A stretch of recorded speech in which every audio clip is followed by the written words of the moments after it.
Good morning. The Secretary General will say a few words and then he'll take just a few questions. Good morning. Today and tomorrow we will make decisions to strengthen our defense and deterrence. And I expect the defense ministers to agree to enhance our forward presence in the eastern part of our alliance. This will send a clear signal. NATO will respond as one to any aggression against any ally. We have already significantly enhanced our presence and readiness of our forces. Allies have committed the assets we need for air policing, maritime patrols and exercises. The first 6 small headquarters or NATO force integration units have been activated, and we are setting up 2 more in the near future.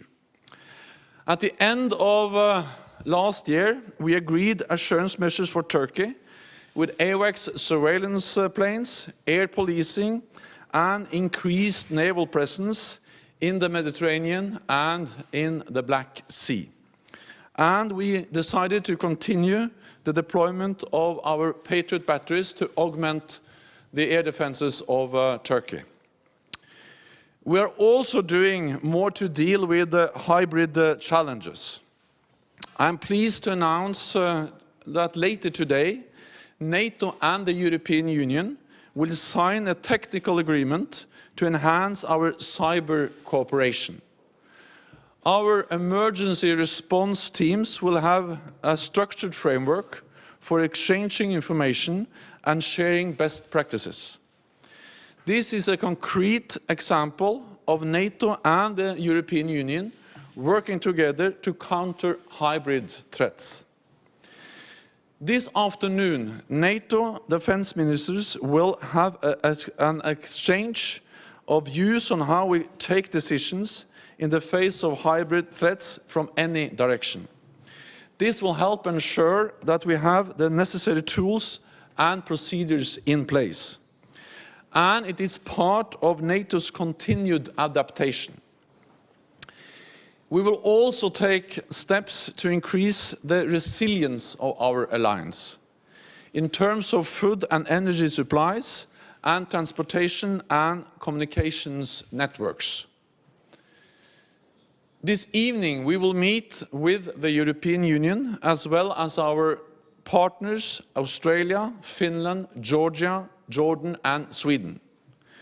We will discuss how we can address together the challenges in our neighborhood, to the south and to the east. During the course of this ministerial, we will also discuss how NATO can support allies in responding to the refugee and migrant crisis we see in Europe and close to Europe in the Middle East, Syria and Turkey. We will do so based on an initiative by Turkey. Finally, the US has requested the use of NATO AWACS surveillance planes. This can be done by backfilling national AWACS capabilities, thereby enabling the coalition fighting ISIL to conduct more strikes against ISIL. I expect that ministers will endorse a positive response to this request. Our military planners will then look into the details. We will conclude tomorrow by a meeting of the NATO-Georgia Commission. The review of Georgia's progress in delivering defense reforms and the latest security developments will be on our agenda. Now I'm happy to take your questions. We'll go to Reuters here. Good morning, Secretary General. Today you're discussing the forward presence, but why should such a forward presence deter Russia when it has such powerful air defensive bubbles in Kaliningrad and in the Black Sea? And would you consider a permanent force in the Black Sea? Thank you. The increased readiness and the increased forward presence of our forces is a response and something which underlines that NATO is ready to defend all allies against any threat, regardless from where it comes from. And our deterrence is based on this combination of forward presence combined with a strong ability to reinforce if needed. And what we are doing now is that we are both increasing our forward presence and at the same time increasing our ability to reinforce. And this is a multinational force, and having a multinational forward presence is also a very strong signal of the unity in the alliance, that an attack or any kind of aggression against one ally will be met by a strong response from all allies together in the alliance. So the forward presence of multinational forces is also a strong signal of the unity and the collective defense of the alliance. Wall Street Journal.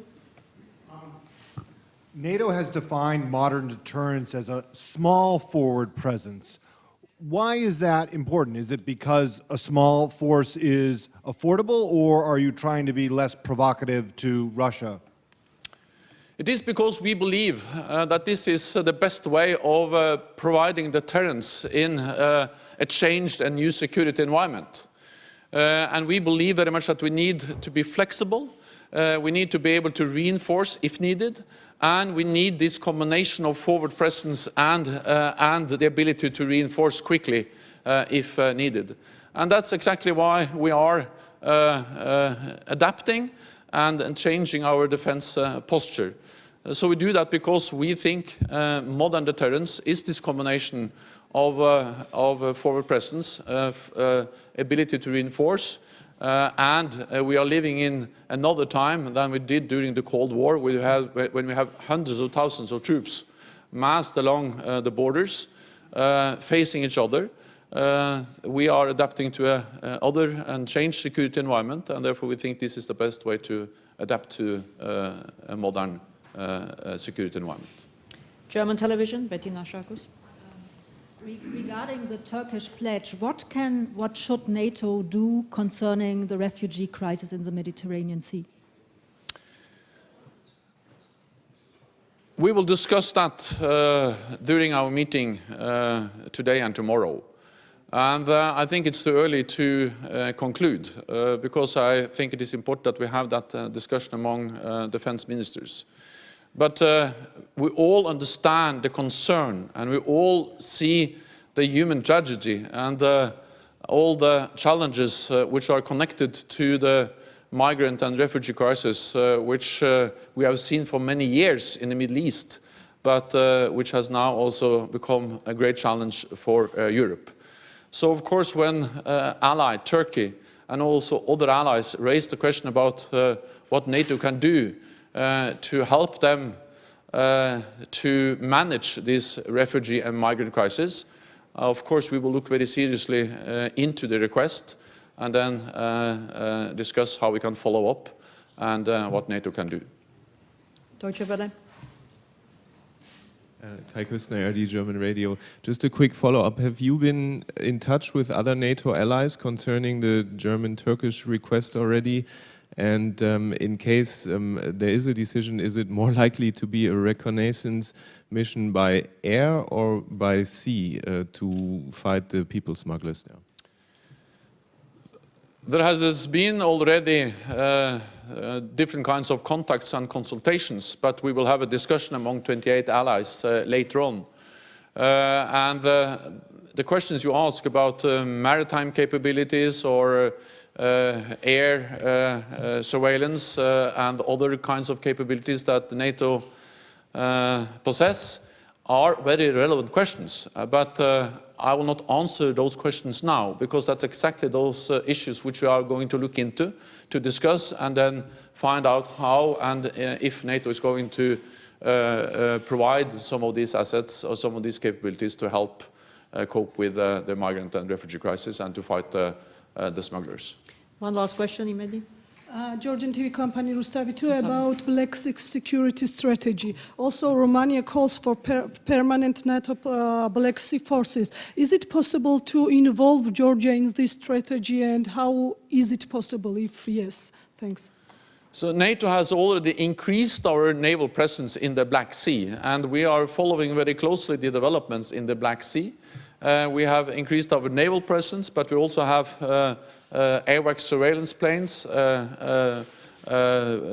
surveilling and being present in Romania, in Bulgaria, and close to the Black Sea, also in Turkey. So we are constantly assessing the developments in the Black Sea, including the implications for NATO, and then we are adapting, and that's exactly what we are doing when we are increasing our forward presence and also increasing our ability to reinforce and our efforts when it comes to surveillance and intelligence and reconnaissance in that region. We also work closely with Georgia, a close partner, and the cooperation with Georgia, especially when it comes to the implementation of this substantial package, is part of a very close partnership between Georgia and NATO. And of course also that's relevant for the challenges we see in the Black Sea. Thank you very much. We'll see you later. Thank you.